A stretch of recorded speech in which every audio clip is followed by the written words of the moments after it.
Hi, my passionate, fulfilled, and purposeful people. How are you all today? I wanted to come back here and do a little bit of a part two to my last video about knowing our way out of healing. And part of why I wanted to come on here and do that is because I talked a lot about, conditioned behavior and why we do the things we do.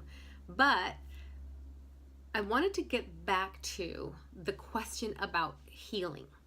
Okay, so how do we know what still needs healing, or what is something that we haven't processed? Because a lot of times we don't even recognize it. We've done work and we've gone to courses or whatever, and we've wanted to help heal parts of our past or whatever meaning we gave our experiences, but sometimes we don't recognize what is still left to be healed.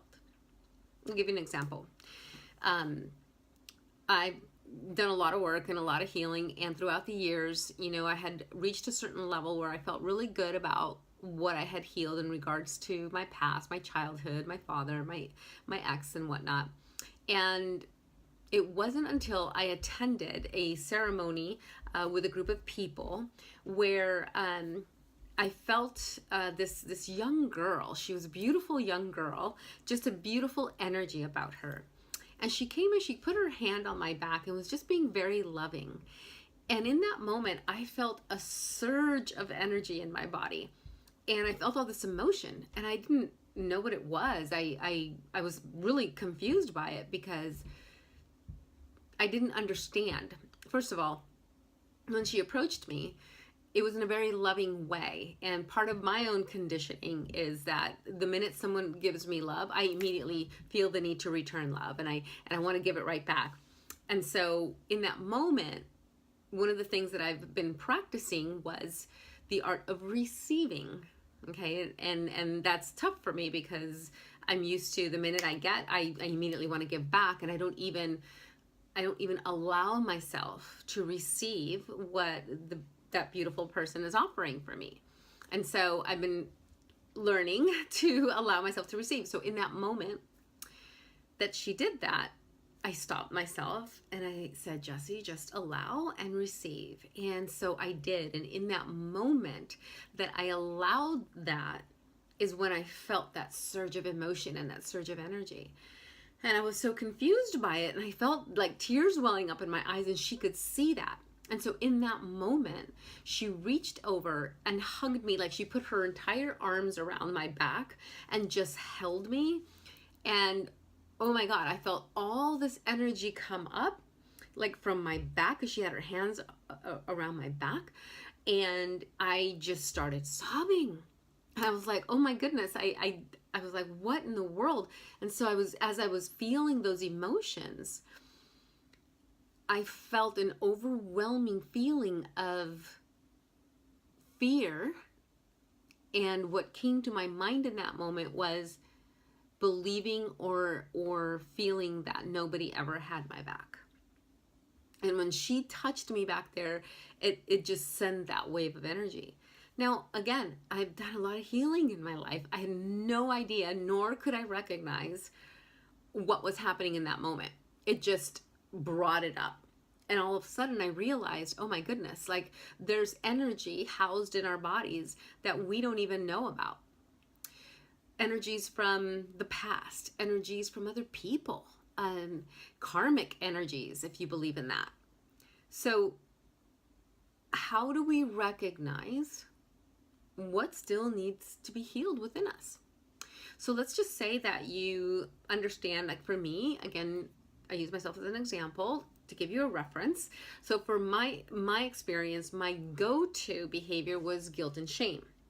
So that's what I worked on. I worked on guilt and shame. What about shame? How does that have a hold on me?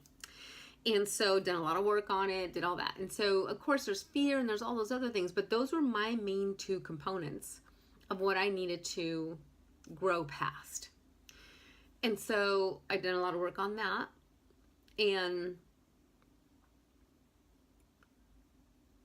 in the aspect of having those patterned behaviors for so many years, there's a habit or a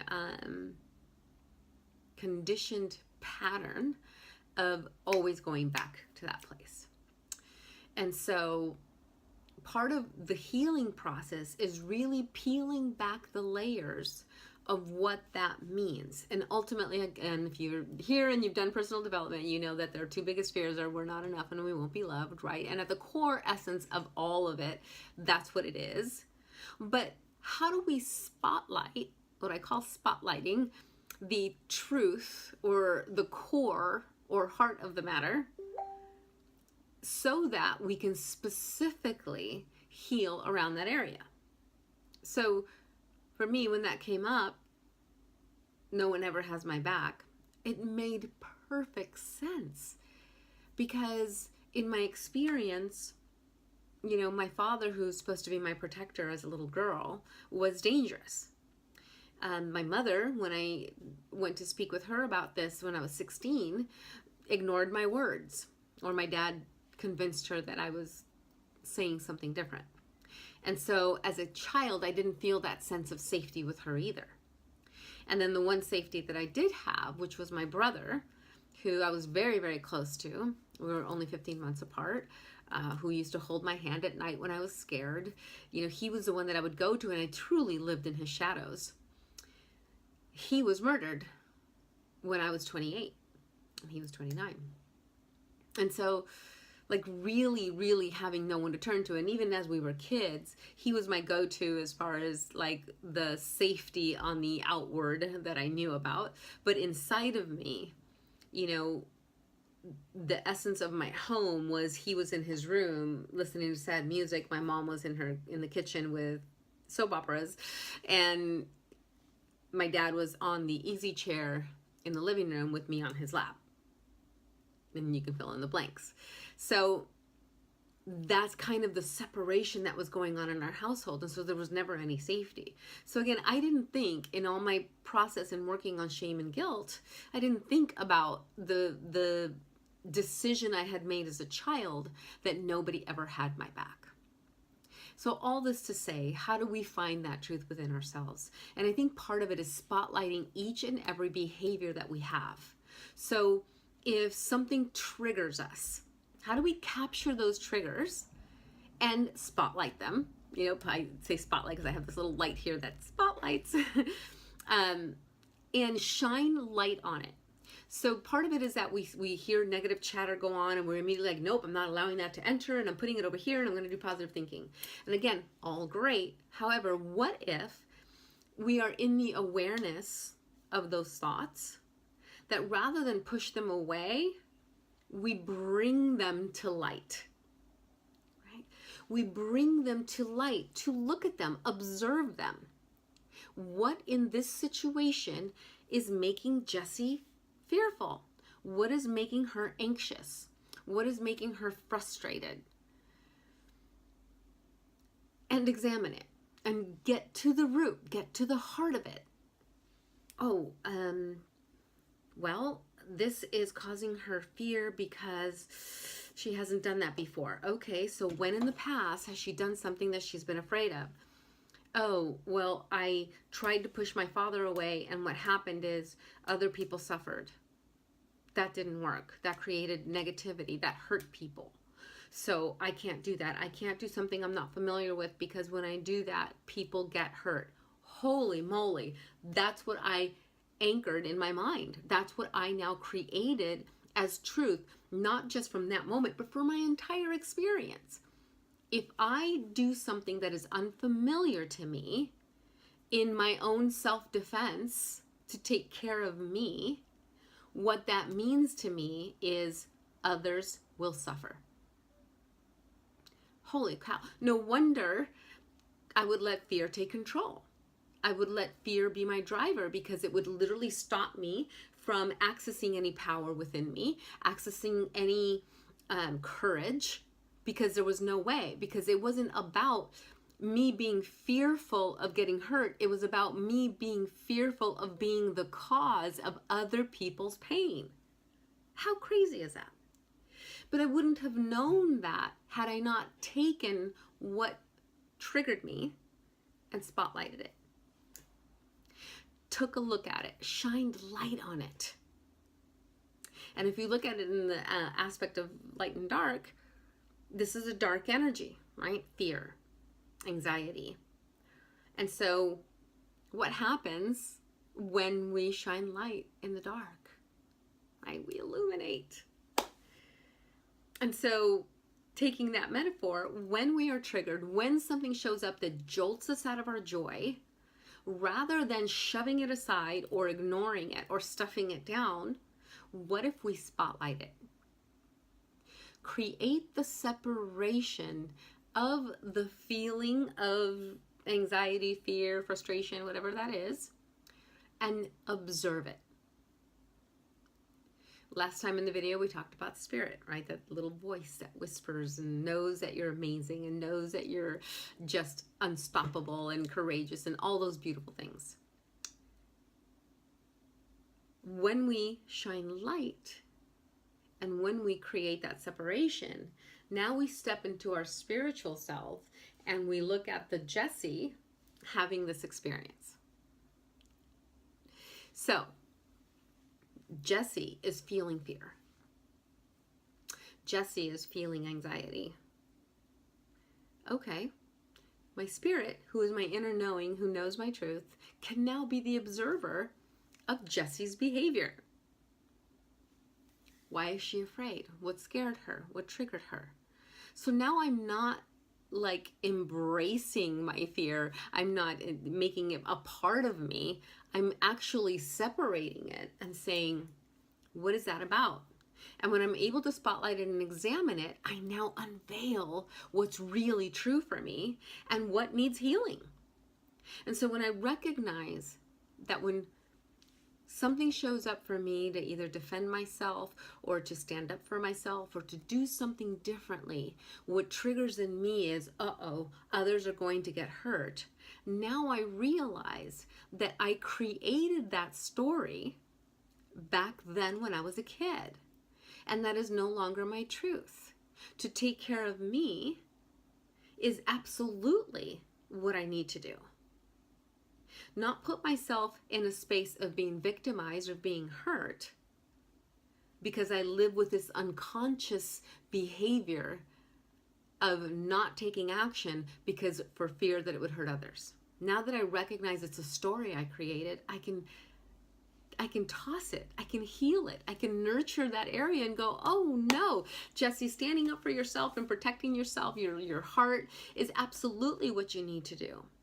Because if you're going to live with passion and you're going to live fulfilled, well, then you need to be able to have that within you. And if I'm going to take it even a step higher and I'm going to live within my purpose, I have to be able to own that within myself in order to give it to others. Because we can't give what we don't possess. So as I start to create the behaviors or the habits of recognizing, acknowledging the experience and spotlighting it so that I can access my truth and now behave from that truth rather than from Jessie's experience of fear, I now have power. I now have control. Do you see what I'm saying? One of the things that we don't recognize or actually we lose sight of is that we have control to choose the meaning we give our experiences. And when we're in alignment with our spirit and our spirit is awakened to say, okay, let's see what's going on for Jessie, all of a sudden, now here's Jessie, right? And here's my spirit. I get to commune with her, and now my spirit is the driver as opposed to the Jessie, which is the ego, the identity that made all these stories up. Now I get to drive and commune with my spirit, which knows my truth and knows my greatest potential. So, action steps, as we always throw in action steps, because we've got to take intentional, bold, inspired action, guys. It's a must. Otherwise, we don't anchor any learning, right? This is not just about hearing myself talk. I really, really want you guys to take some action on this stuff. And I also invite you to ask me questions. Let's talk. What else is going on out there for you? I so honor Wendy for posting her post and really reaching out to this group. And thank to each of you that responded. I so appreciate that. That's what this group is about. How can we uplift each other? How can we raise each other? So come with questions. What else do you want to know? What else can we talk about? Action steps. So create the separation of the identity, the person, Jessie, and your spirit, and observe. Observe the you that's having the experience of fear, frustration, anger, rage, whatever it is. You're going to feel feelings because that's who we are as people. But when you become the observer, you have power. Because now you get to make a conscious choice, a conscious decision about how to behave or what meaning you give the experience. And when you're able to break apart why you're triggered, you now find the answer to the needed healing. So, number one, create separation, observe. Number two, spotlight what comes up. Be in truth about it. Call out what is triggering you. The more honest you can be with yourself, the more control you will have to make a shift in your life. Okay? And when you do that, and you recognize what needs healing, then ho'oponopono yourself. Say that prayer. I love you. I'm sorry. Please forgive me. Thank you. Give yourself the gift of forgiveness. Recognize what's been going on. And when you find out the story, don't hate on yourself or beat yourself up for having that story your whole life. Celebrate. Celebrate the fact that you recognize it now and forgive yourself. Again, the more you do for you, the more you can do for others. And I believe that's what we're here to do. Forgive yourself. So, observe, create the separation, spotlight what's showing up, recognize what needs healing, and forgive yourself. That's how we begin the cycle of healing. All right, my friends, thank you for tuning in. Love you all. Post, let me know what's going on out there. I'd love to serve you and love to be able to just offer anything that I can to support you and to help elevate you and show you that you are also limitless, and the only limitation is the belief there is one. All right, have a great night, everybody. Mwah.